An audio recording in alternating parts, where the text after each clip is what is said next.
Hello everyone and welcome back to this comic review series on the Bittersweet Candy Bowl. Today we are taking a look at Chapter 5, The Burden of Parenthood. This, of course, is a play on the phrase, the joys of parenthood.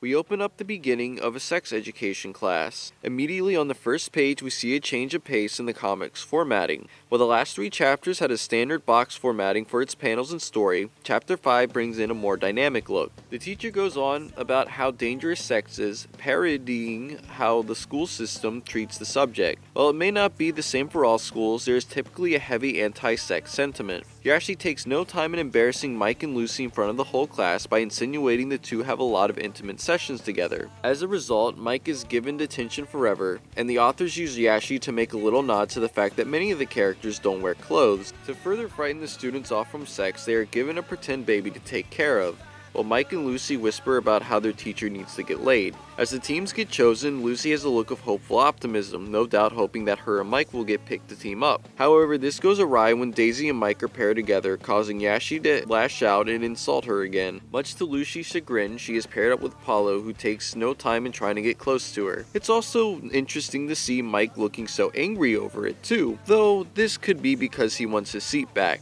While David tries to put the moves on the girl he was partnered with, Lucy remarks that the dolls do look cute. Of course, this sets Yashi off into jealousy. Daisy tries to bond with Mike over the baby, but Yashi interjects by calling her a homewrecker. I want to point out that the baby here looks a lot like Isaac from The Binding of Isaac. Daisy doesn't seem to mind, though, no doubt just happy that it's hers and Mike's child. It isn't long before Paula shows up to flirt with Lucy. Lucy refers to their love child as artificial, also implying that the relationship between the two is as well. Paula doesn't seem to mind though and wants to act as though they really are married, but Lucy decides she wants no part of it. Paula manages to swoon her through his charms, and she begrudgingly opens back up to him by trying to get him to be a father, but Paula only insults the child. With a little coaching from Lucy, Paula gets it right and Daisy can't help but be enthralled by his caring nature. She turns this back on Mike, who doesn't want anything to do with their baby. Daisy runs to Paulo to show their baby is fine, and Paulo falls in love with it despite its dour face. Mike and Lucy take this opportunity to leave the situation. This attitude they share just shows how much closer they are and would be as partners than with Paulo or Daisy. Of course, they do switch partners, and it is revealed Paulo ended up getting way more invested in it than the others, showing a tender side to him we haven't yet seen, and one we don't see too often as the comic goes on. The teacher notices that there was a switch up and rewards them for making the project more realistic. Daisy goes to hug Paulo, but the teacher freaks and tells them they will get syphilis. The class ends, the babies are put away, and Paulo looks back tearfully as he walks away. The Burden of Parenthood is another well-rounded chapter and mixes things up a bit.